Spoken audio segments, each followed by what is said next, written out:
Welcome to the Huddle Sports Network, where we're breaking boundaries and redefining podcasting. Broadcasting live on 6 different platforms, we're bringing you the latest in sports like never before. Imagine tuning into real-time discussions, expert analyses, and fan interactions all at your fingertips. Each platform offers a unique experience, whether you're on YouTube, Facebook, or Twitch. We're not just sharing stories, we're creating a community of passionate sports enthusiasts.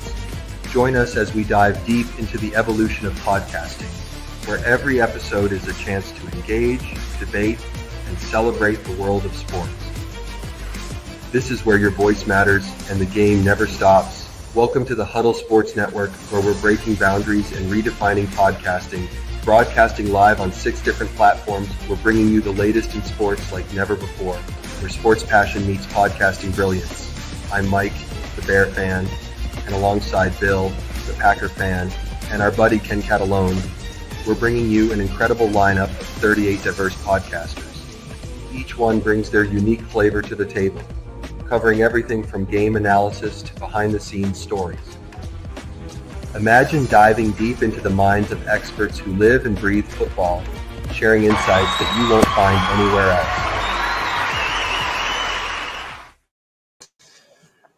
And welcome to another episode of the Michigan Sports Truth Podcast on the Huddle Sports Network. I'm Taylor Phillips. He's Ed Smith. Got lots to talk about. College football, college basketball, the Tigers, Red Wings, Pistons, and Lions. But first off, a huge pickup by the Michigan Wolverines football team. They flipped quarterback Bryce Underwood. He was on his way to LSU, but then he had a second thought. He's coming home to Michigan, huh? Good pickup. The Wolverines needed that because a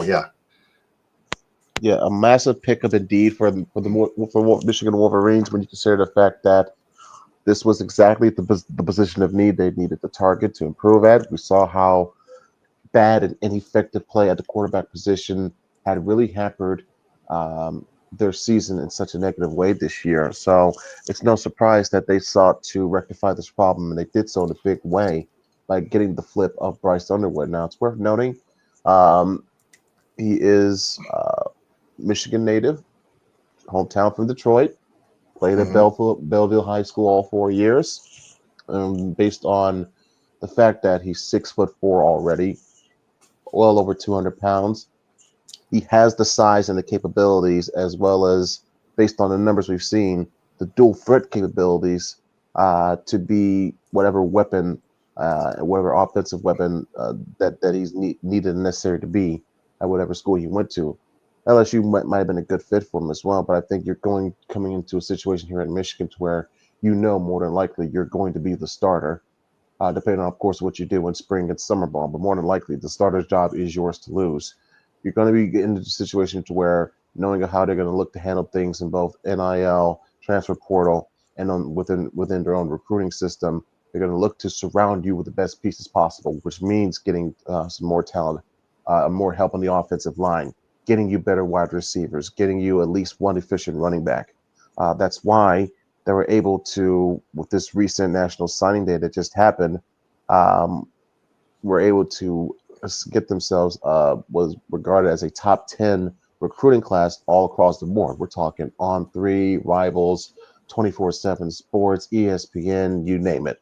And the talent and the list they were put together was so impressive that those websites and those ranking systems consider this to be a top 10 recruiting class. And frankly, I don't blame them, because it's not just Bryce Underwood that they got on the offensive side of the ball.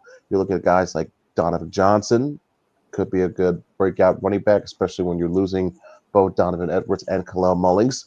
You're looking at Andrew Marsh and Jacob Washington. One could be a pair of wide receivers. One could be your speed guy, your possession guy. The other can be your big body deep threat down the field. There's also the fact that you also got, Michigan as of late has been known to be producing tight ends to the next level, to the NFL. So why not get yourself continuing that tradition by getting yourself another quality tight end in Eli Owens? Now, the defensive side of the ball, which frankly I must say was probably the biggest reason why this team didn't lose or didn't finish with a worse record that they had on paper, because based on what they were so on how inefficient they were with the offensive side of the ball, it's a wonder that they were able to get to 7 wins. But frankly, this defense was the biggest reason why. And knowing that they are losing some talent to the NFL, like you mentioned before, and we'll get to that in a little bit while, they knew what they had to replace. So they were able to get some guys on both the secondary and on the defensive line of things. Whereas with your corners, they got guys like Elijah Dotson, Jordan Young, and Jaden Sanders. Whereas on the defensive line, they got guys like Travis Milton and Nate Marshall on the edge. Those are important when you consider the fact that they are losing the likes of Will Johnson and Mason Graf to the NFL draft. Exactly. And speaking of the NFL draft, well, we'll get to that later on, but the Wolverines get another quarterback. They recruited 2025 quarterback Chase Herbstreit, who is the son of ESPN analyst and former Ohio State Buckeyes quarterback Kirk Herbstreit. So this is something bold to know about Chase, isn't it? A nice added wrinkle to what's already been another wild and crazy chapter of the Michigan-Ohio State rivalry story. When you consider the fact the aftermath of this most recent game between the two teams, the ongoing, which frankly silly and pointless debate about flag planting now has led to the fact that we have a actual congressman trying to put forth a bill that would make planting a flag in Ohio Stadium a felony. If that's not some of the most softest material, the softest type of activity I've ever heard in my life, my goodness. But now you add on the fact that that should never be a legal matter.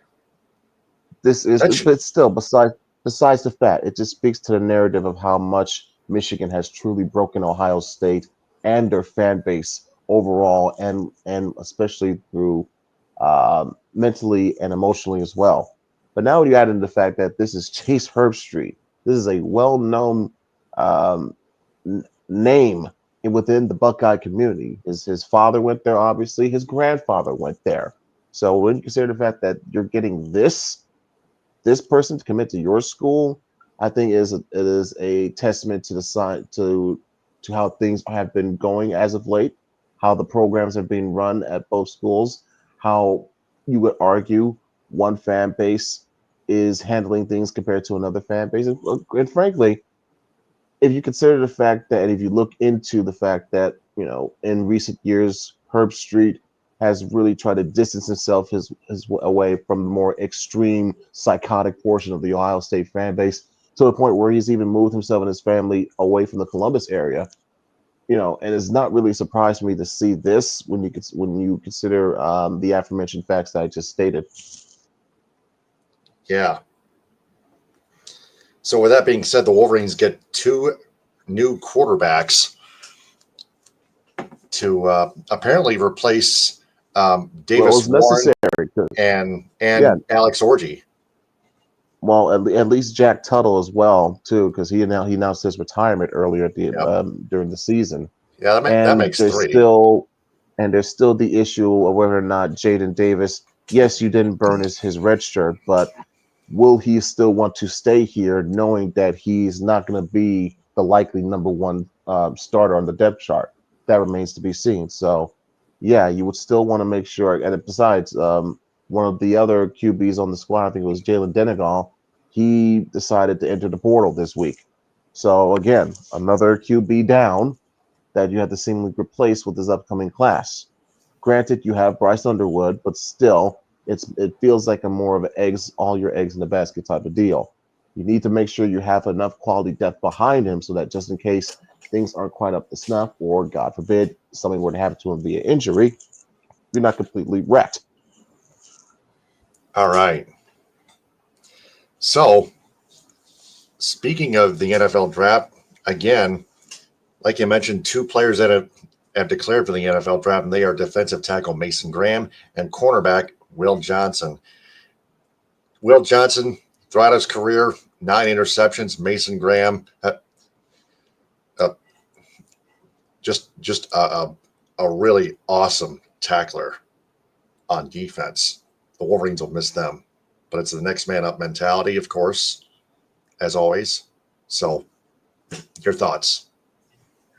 Frankly, it's the culmination of what you're your goal was from the onset of recruiting them to come play with you. You want to develop and nurture your skills far enough and well enough so that when it's time for you to leave, you're ready for the next level. You're ready for the NFL. And frankly, based on the track record that we've seen going back, obviously, to Jim Harbaugh's tenure, and I would argue in some cases a little bit even before his tenure, what Michigan has been able to do in producing high-end quality, high-end talent, first-round NFL high-quality, high-end talent has been remarkable and consistent. And we've seen it as of late, seeing it happen with guys like Aiden Hutchinson, seeing it happen to guys, um, like Rashawn Gary. We've seen it happen before recently with other guys as well. Mikey Sanders still is another name that comes to mind. So what you're getting in Will Johnson, who, by the way, in terms of his college career, he had more interception returns for touchdowns than touchdown passes that he gave up. Quite a remarkable stat line and speaks to his ability and talent level. And when you look at Mason Graham, the tape speaks for itself. He's an absolute disruptor up the middle. He can obviously gobble you up on the run, but he has an innate ability to rush the passer and cause traffic in the passing game that, frankly, he looks like, if not a top 10 pick, dare I say, a top 5 pick. Because, again, when you consider some of the biggest moments and the biggest games where you knew that Michigan defense had to step up, he and along with Kenneth Graham were the wall, the true wall that Michigan needed. Take note the Alabama game in the Rose Bowl, and most especially take note the Ohio State game. Mason Graham, if he is not there, Michigan doesn't win that game. That alone spoke to his value and spoke to what kind of potential value he brings to the next level of the National Football League. So hats off, congratulations to both those guys. They leave here with massive and impressive legacies. Big Ten champions, national champions, beating your rivals, winning records against Michigan State and Ohio State. That is as quintessential a resume you ever want to leave as your mark as a Michigan Wolverine. Exactly. But the Wolverines weren't done yet. They hired North Carolina Tar Heels offensive coordinator Chip Lindsey as their new offensive coordinator. What's your grade on that? I would say this is a solid B. This is a matter of, hey, can you be marginally better than what we saw last year with Kirk Campbell? Can you use Bryce Underwood's skills to the best of his ability, put him in the right spots, try to make sure that, hey, there's times where he can be your typical drop back passer, but he has athletic gifts, he has athletic ability, he has dual threat capabilities.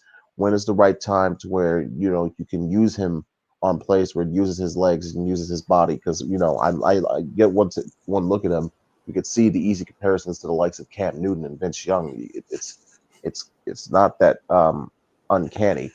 But even still, you want to make sure that he's preserving his body and his health as well enough as possibly can.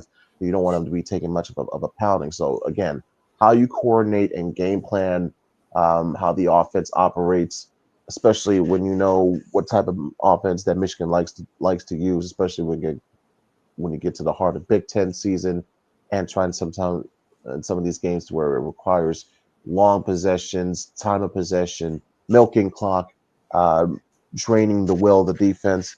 You got to wonder how that's going to flex and balance in with Bryce's skills and what he brings to the table. Because remember, he did get Drake May to the NFL. So this would be the expectation or standard that you would expect to want to have or goal you want to have sit out here of your Bryce Underwood. Exactly. So we'll see the upcoming Reliant Trust Bowl against Alabama in that game again on December 31st on New Year's Eve in that rematch from the Rose Bowl. Yeah, like we mentioned before in our last episode. Yeah, it's a noon Eastern kickoff. At this moment, it's a give or take on which players are going to be opting out, which players will be opting in to play. I do know that for Alabama's side of things, Jalen Milroe will be playing in this game. So that's one thing to keep an eye on as we get closer to game time and the Michigan players that will be or won't be opting in or out still remains to be seen. I do know some of them did receive invitations to the Senior Bowl. Kenneth Grant, Josiah Stewart, Donovan Edwards, and being among those selected, and I think Mason Graham as well. So, be interesting to see if some players decide to opt in or opt out. Terrell Moore has said he has the support of those players has the players back with whatever decision they want to make. It is their future after all that's on the line in this. Yeah. So, to college basketball, the Wolverines men's basketball team jumped out to a big lead early in the first half, but late in the first half they relinquished it.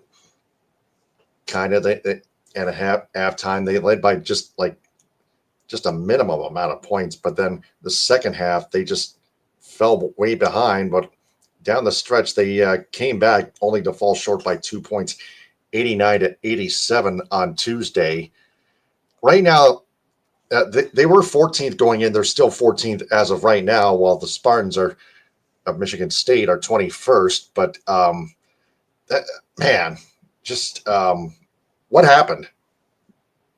Frankly, it's just a learning lesson moment for this team. They got to learn how to know when to play a full 40 minutes. They got to recognize that falling in slumps against good teams is not a recipe for success. And even still, they did learn that they are a team that has good resiliency and fight within them, and is not willing to just lay down and quit at any type of deficit. So at least they know that they have that going for them as well. But in terms of what they bring to the table, what they've had so far with under the start of Dusty May so far in this first year at the helm, you got them in the position to where, like you said, they're ranked in the top 15 nationally. They've started out Big Ten play 2-0 with close wins against Wisconsin and Iowa before the close loss against Arkansas in the Jimmy V Classic. And they're doing it with using size and defense. Yes, they're using some good offense and terrific three-point shooting as well. But to me, the difference here between what we saw last year under the last hurrah of Juwan Howard, so to speak, and what we're seeing here in this first year of Dusty May is Michigan utilizing size and defense. Okay, they've averaged as a team around 37 or so rebounds per game, and as a team collectively, defensively, they've given up on average about 65 points per game. To me, when you're a team in the Big Ten and you're predicated on trying to shoot the ball and control the clock and play as good defense as you possibly can, I will take those numbers. Absolutely, I will.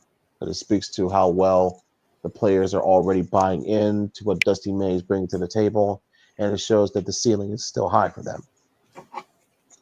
Yes, exactly.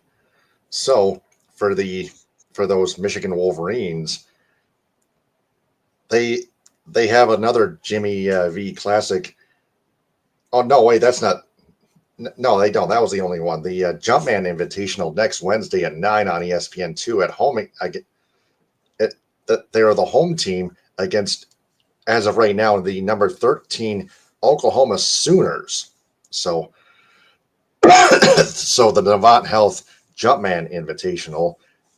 And then a week from Sunday, Michigan's back at Chrysler Center against Purdue Fort Wayne. Sunday at 1 on Big Ten, the Big Ten Network Plus. And then they take on Western Kentucky at home Sunday the 29th at 8 on BT on the Big Ten Network on mainstream television. So and then for the Spartans, oh man, they are at Oakland not until Tuesday at 7 p.m. on ESPN2 and the ESPN Plus. And then they're back home against Florida Atlantic Saturday the 21st at 2 on FS1. And then they're home against the Spartans are home against the Western Michigan Broncos Monday the 30th at 3 on the Big Ten Network.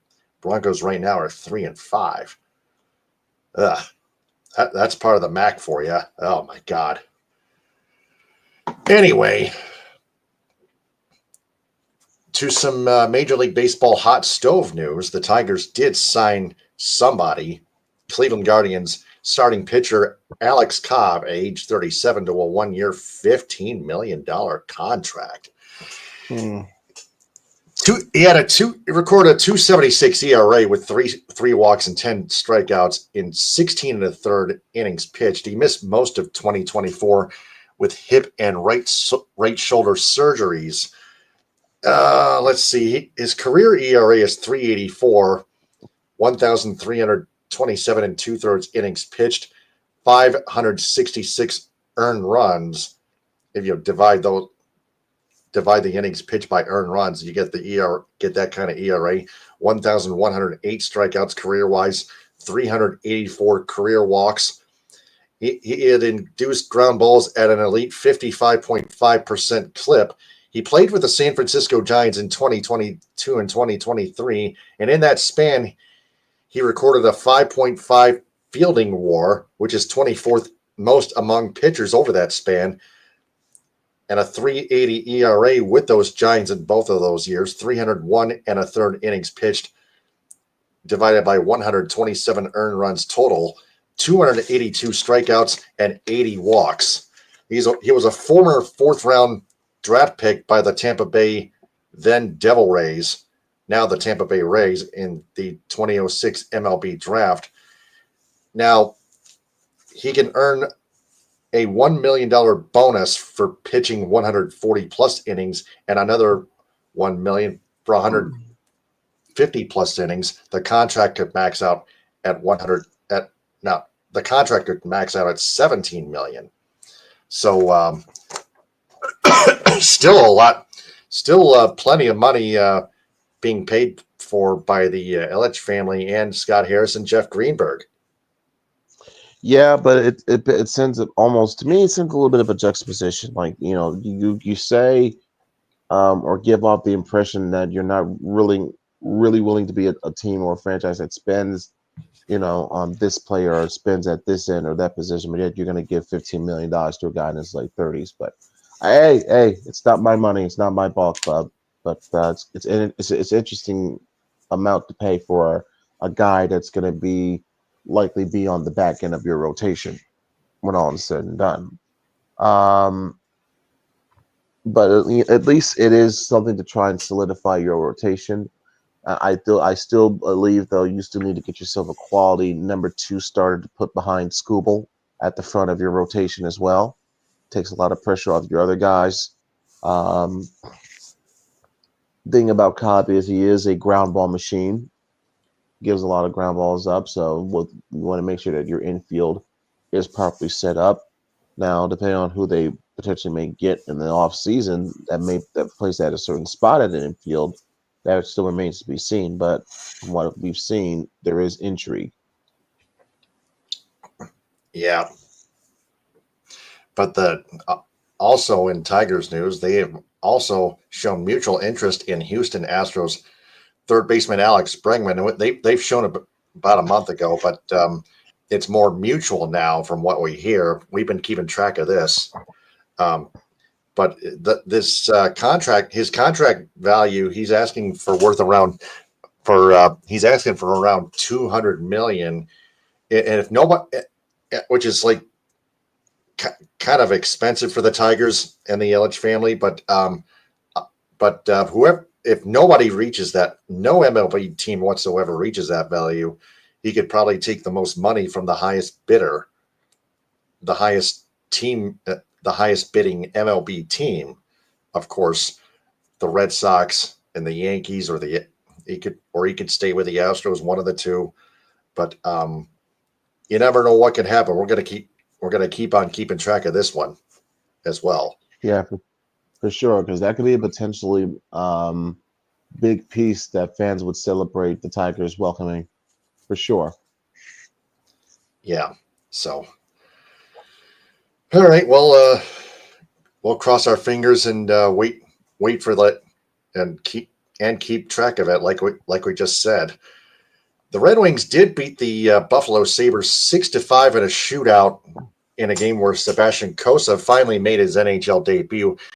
Ville Husso gave up 3 goals in the first period. He without a shadow of a doubt got pulled, and then Sebastian Cossa allows made his debut in an NHL ice rink. Gave up 2 goals in the second period, but was very stellar and big and key in the third period. He was almost perfect in the shootout. He only gave up that 1 goal in the shootout to Alex Tuck, who when he had an opportunity to close it out with a save. But Alex Tuck scored got at least 1 goal in regulation for the Sabres. But in between those 2 games, against the Sabres and Flyers, Sebastian Cossa gets sent down due to Cam Talbot coming back from injury. Ville Husso stays put, which I don't understand. I mean, well, maybe I kind of understand. Half of me understands that because Husso was better. That Husso was playing better before he gave up those 3 goals in the first period and got pulled. Maybe he went back to his old sucking ways as of late after stepping up his last few starts for Detroit. But the other half of me still, I would say that Cossa deserves yet a second appearance on the ice, while Husso should have been sent down. It was should have been the one being sent down to the Grand Rapids Griffins. And then Cam Talbot started in net for the Red Wings, of course, in Philadelphia. Gave up at least 2 goals, but 2 empty net goals. All 4 goals were scored by Scott Lockton, the lone Red Wings goal by Ben Sherratt. But in that game, the Red Wings went back to just not playing fundamental team hockey like they usually don't. The one win over Buffalo, just a sign of every dog having its night. Of course, the Red Wings just still don't even care too much about winning, and that's on the coaching staff. It takes a team effort to win, and that's about all I have for the Red Wings. And anything to add? Nothing much except for the fact that this team is a complete spiral right now. They've lost 6 of their last 7 games. They're showing no energy, no excitement, almost no care, it seems.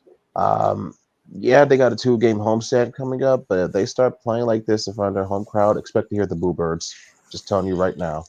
Yeah, not very many people in it. For another instance, are going to attend Red Wings home games anymore. They get some could even drop the rest of their season tickets. So the Pistons, they get stomped on by the Boston Celtics 123-99 at TD Bankworth Garden. Yes, Jalen Duren was out with a right wrist sprain, but yeah, he's a good rebounder, although he may still struggle a bit with his free throw shooting. But also considering the fact, still, if you're the Pistons, you're still not guarding that 3-point perimeter. Still not doing it. Pritchard, no, they're not. Porzingis, Pritchard, even with Jason Tatum out, the Celtics still find a way to route a Pistons team. They still got Al Horford and Jaylen Brown. The Celtics, the defending NBA champions, still have way too many dangerous weapons. Even with one gone, they can still route a team that's still learning to win. Of course, that's it. Yeah, there's just complete lack of consistency, unfortunately. But that's what happens with your young team that's been through the cauldrons the way the Pistons have been the past couple of years, and now just learning how to win, learning better expectations and how to handle things. But like you said, they're not just having trouble defending the 3, but they're also having trouble shooting the 3 too. 2 for 19 in the first half, 7 for 37 the entire game. That's going to put you in a position to get whopped every single time. Thankfully, the one shining grace, it seems, other than Kate Cunningham's decent performance, was Ron Holland. Coming off the bench, he had 26 points, went 11 of 14 from the field, looked quite comfortable out there, handling the ball, getting buckets. Quite excited to see him get his own. But yeah, really nothing much else to add other than that. Other than that, right, they got the Heat coming up on Monday. We'll see if that's going to be a kickstarter of another run for them, because I know I've been hearing some rumblings about what Miami may be doing with Jimmy Butler, but that's still yet to remain to be seen. Yeah. That Miami Heat game is Monday at 7:30, and then the Pistons are home against the Utah Jazz Thursday at 7. Both games on FanDuel Sports Network Detroit, and then they head out west for 4 games against the Suns, Lakers, Sacramento Kings, and Denver Nuggets. All right, finally the main meat of the matter. The Lions home against the Buffalo Bills, another epic matchup coming up. Now, before we get to the matchup, the Lions injury report from Justin Rogers of the what is now the Detroit Football Network on Substack. He's got the whole injury report. Offensive tackle Taylor Decker is getting better. Defensive lineman Levi Onsariki could be back for the Sunday game against the Buffalo Bills. Defensive tackles Ali McNeil and DJ Reader could both return soon. Linebacker Alex Anzalone with a fractured forearm, not broken. Feeling optimistic about returning sooner than in 6 to 8 weeks. He could be back for the regular season finale against the Vikings, from what I'm reading and learning. Also defensive end John Kaminsky and linebacker Derek Barnes both could also return for the postseason. Safety Ifeatu Melifonwu could return to practice, from what I read from Justin Rogers, even before the Bills game, from what I'm interpreting. Also, cornerback Ennis Rakestraw, strained hamstring, will be evaluated with a possible return to practice. But as of late, I haven't seen Rakestraw on that practice report as of late. He's still on the IR. Wide receiver and kick /punt returner Khalif Raymond could return as soon as the regular season finale at home against the Vikes. And finally, linebacker Jalen Reeves-Maybin, eligible to return since December 5th. That's all I read. Now, the practice report through 2 days, actually. Offensive tackle Taylor Decker and defensive lineman Ali McNeil and Josh Pascal were all full practice Thursday. Defensive lineman DJ Reader and Levi Onsariki were both limited practice. They're progressing. Linebacker Trevor Nowalski with a concussion was unlisted Wednesday, but no practice on Thursday. So that's another, that could be another key loss right there. No kidding. It's no kidding, considering the fact that it is the linebacker core, and that position has been just ravaged with injury all year. Again, hats off to Kelvin Shepard, the linebackers coach, for trying to get this unit ready week after week, and especially to Jack Campbell, who is again making his development leap as well.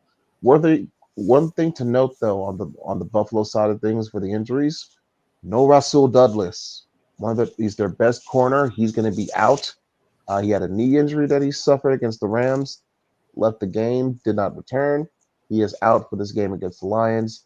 And one other name of note that showed up on the no practice list for Thursday, I don't know what this means for Sunday, but DeMar Hamlin was a no practice list listed on Thursday. So we'll see how that develops.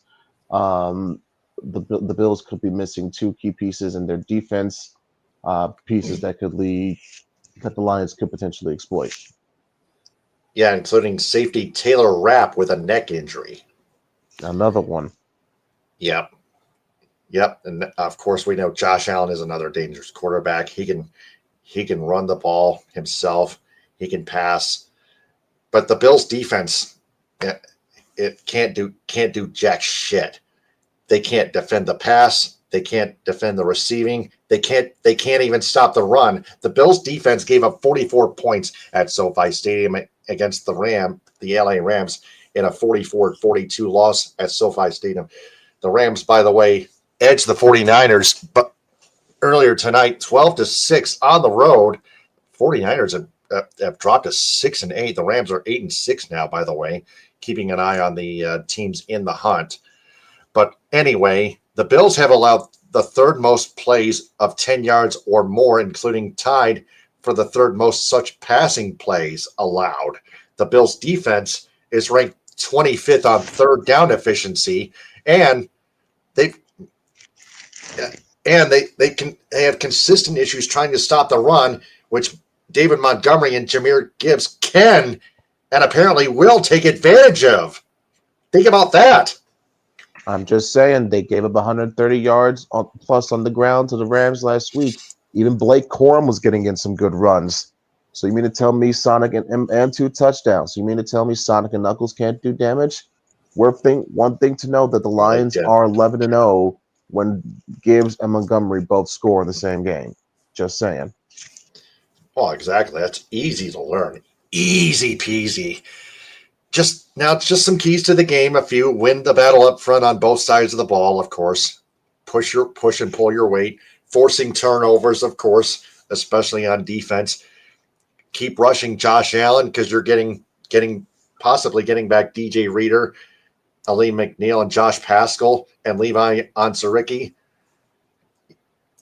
Heck, you might not even need Trevor Nowaski.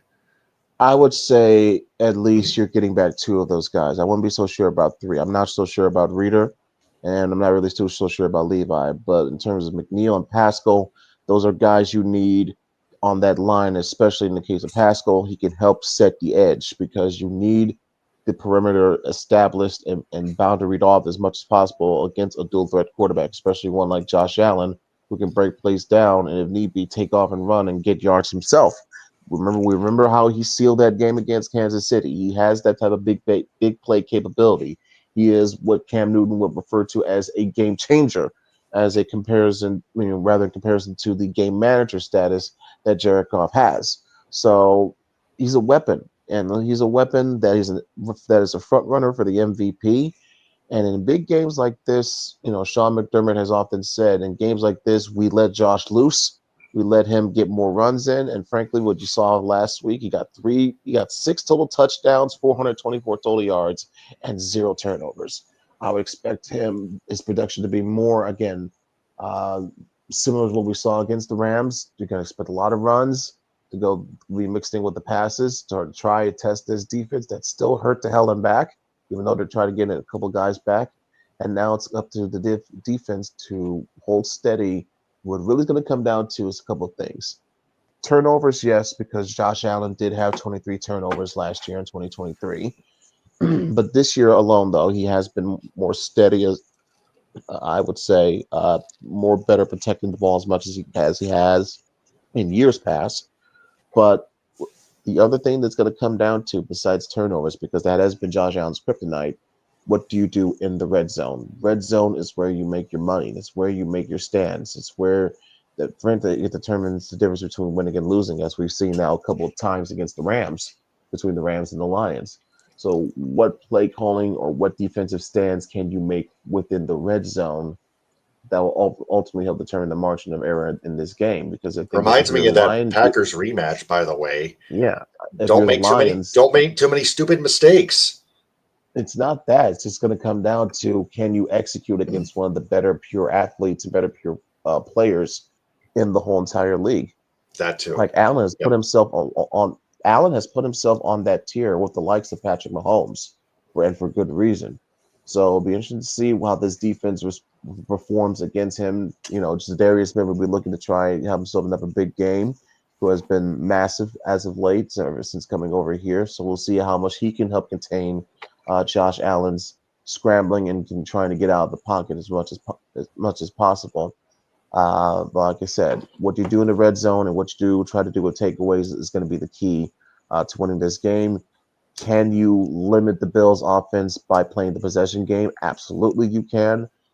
This is an offense keep using up clock with the football. That's another key, by the way. Yeah, and this is an offense that scored 30 plus points in 30 straight games. So how do you limit that? You limit the time. drain clock, you move yards, you move the change, you drain their defense while keeping their offense off the field. And you do that first and foremost by running the football. And like I said before, the Bills gave up 130 plus yards rushing and 2 touchdowns against the Rams. If Jahmyr Gibbs and David Montgomery mimic that on the minimum level, the Lions will have no problem in this game because again, I'm expecting a much different environment, much different atmosphere. Could there be a chance where points are scored? Yes, but I'm really not expecting this to be another shootout. What we saw the Bills Rams game was, because we just saw the Los Angeles just put up 12 points, not a single touchdown the night against San Fran. That's what happens in this league from week to week. You take what the defenses are giving you, make adjustments, work off of them, and then you try to go from there. But what the Lions, with their next man up mentality, knowing that they are getting the energizing boost from home, knowing that they're getting some guys back on the defensive side of things, should have them feeling a little more confident of what they're going to do coming into this game. They're always have been confident, but this gives them that little bit more extra confidence. Yeah, and then like I said, final key of the game, like I said, take advantage of the Bills' lack of passing and run defense and on third down efficiency. Of course, you got to convert on third down, whichever territory you're in. Of course, take advantage of the lack of passing defense and the lack of run defense from the Buffalo Bills. And yeah, if you're Ben Johnson and Jared Goff and company, you just got to take advantage 60 freaking minutes, period. Take full advantage. It's part of the game. All about execution. The total over-under is 54.5, by the way. And the Lions are 2.5 point favorites. I'm tempted to take the under. And I still think they can cover since it is 2.5. All you just need is another Jake Bates field goal to be the difference. I could see that coming down to the wire, but knowing how good Josh Allen is, knowing what happened the last time that he's played against this Lions team, granted a much different Lions team, but there's some things I could see where if he tries to make a big play late, I could see that being the difference. So, minus 2.5 point spread. You know what? I'll take the points. I will take the points. I'm not necessarily saying Buffalo's going to win, but I can take the points. Yeah, I can see this being another tight, right down to the wire type of game where a difference of a couple points may be, decided give or take on, what scoring plays are allowed or are not allowed, what kicks are made, what kicks are missed. We may be seeing some more fourth down gamble decisions by Dan Campbell. You never know. But I could see it coming down to the wire just like that. Oh, yeah, convert on fourth down. Don't forget, yeah. They were 4 for 5 against the Packers defense last week. Mm-hmm.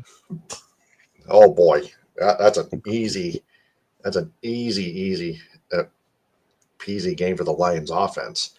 Just the defense just has to step up against that dangerous Josh Allen type of guy. Wow.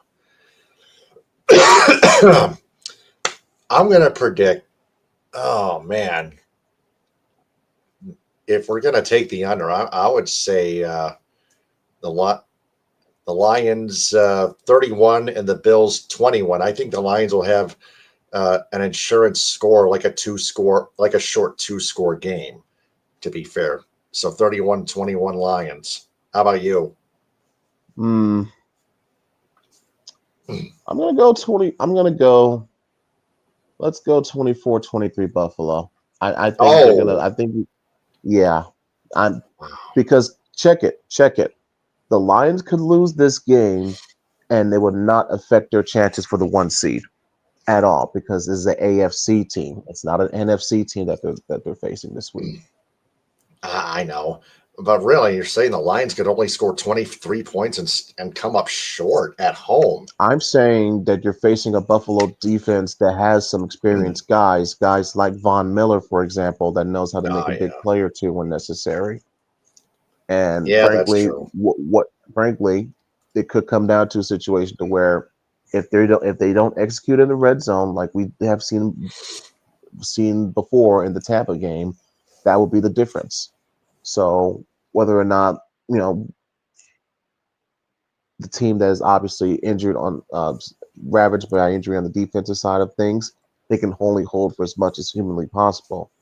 But it's going to come down to, can their offense have enough gas juice in them to take what's necessary and make right plays in the red zone. Yeah. So the playoffs, the entire playoff picture, as we look at it, shows the Lions, Vikings, Eagles. It's looking like the Packers in the wild card. The Rams, I think, winning like at least maybe either a tie or solely leading the NFC West. But wow. The Rams' best chance is winning the division. It's either going to be them or the Seahawks. Yeah, that's true. Yeah, it's going to come down to those two in the NFC West. But this is a tight NFC number one seed race between the Lions, Vikings, and Eagles. It's a three-way dance. The Packers are only looking at a wild card spot, but I would say Von Miller, but you're getting Taylor Decker back, like I said, at offensive tackle to rejoin Penei Sewell and company on the offensive line. So we'll see. We've seen stranger things happen. I'm just saying. I'm not counting that again, because at some point you would think you're due for a bit of a cool down game. You would think, especially with how we saw the Houston game go down. Well, this game is going to be an epic battle. That should not be a cool down game whatsoever. It's a very epic battle, just like the Green Bay rematch at home. I'm talking cool down in terms of not being able to be efficient and executing at the right spots and moments. I understand. That's what I'm referring to.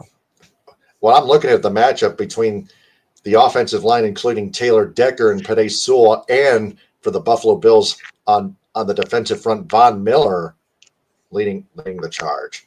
That would be a good matchup. That's the matchup to look for. That's why you got to win the battle up front on both sides of the ball. That's one of the keys to the game. That's a key game. I mean, we may have different predictions, but we're providing those matchups at least. So, what did we learn in this episode? We learned that the Pistons are still learning to grow as a team. We learned that the Red Wings are about on the verge of giving up on the season if they haven't already. We learned that the Tigers or giving up on the Iser plan because they don't care. Yeah, one way or another, they're looking like they're giving up, and I don't know what else to say about them. We learned, at least on the positive side of things, Michigan and MSU hoops are having a step in the right direction. We learned that Michigan's football team is trying to make a step in the right direction after a so-so 2024, but hey, at least you beat Ohio State again. We learned that the Tigers are slowly but surely trying to understand what it's like to spend money again in free agency.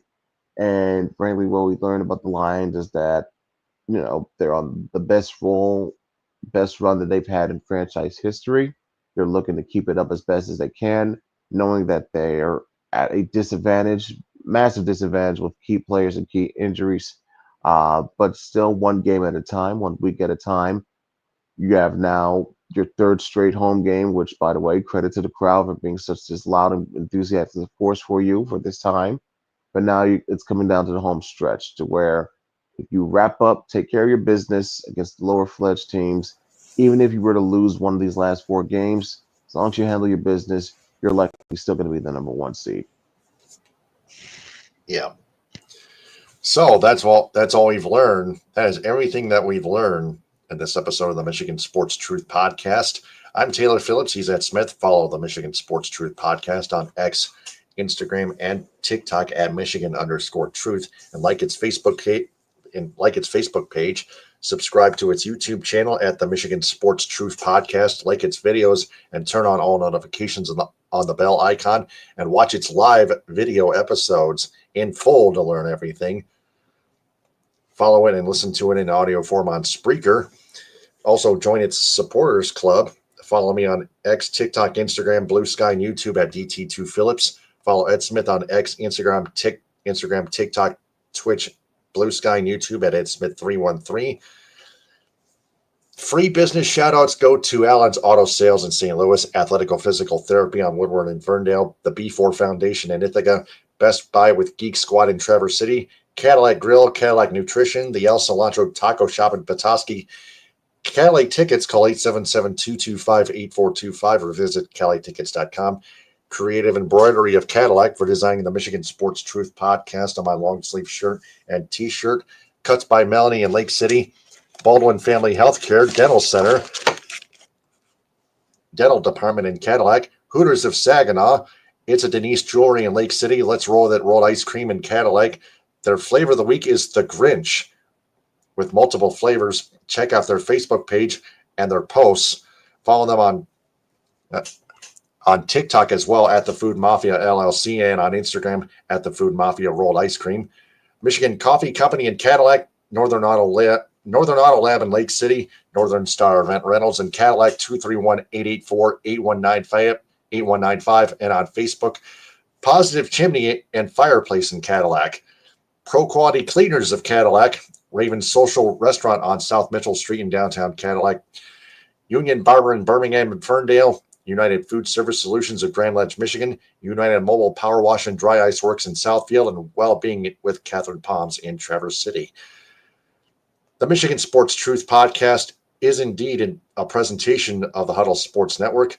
We'll be back next Thursday night to recap the Bills-Lions game, the Lions rematch with the Bears at Soldier Field, plus Red Wings, Pistons, and college basketball. And if anything pops up Tigers-wise, we'll talk about them too, including the Alex Bregman off-season situation. Until then, for Ed Smith, I'm Taylor Phillips signing off. But remember, we always observe and detect the truth about Michigan sports because the truth is out there. Stay on the lookout. Hit them with a hind. Merry Christmas and a Happy New Year. Take care and stay safe, everyone. Enjoy the holiday season. Mm-hmm.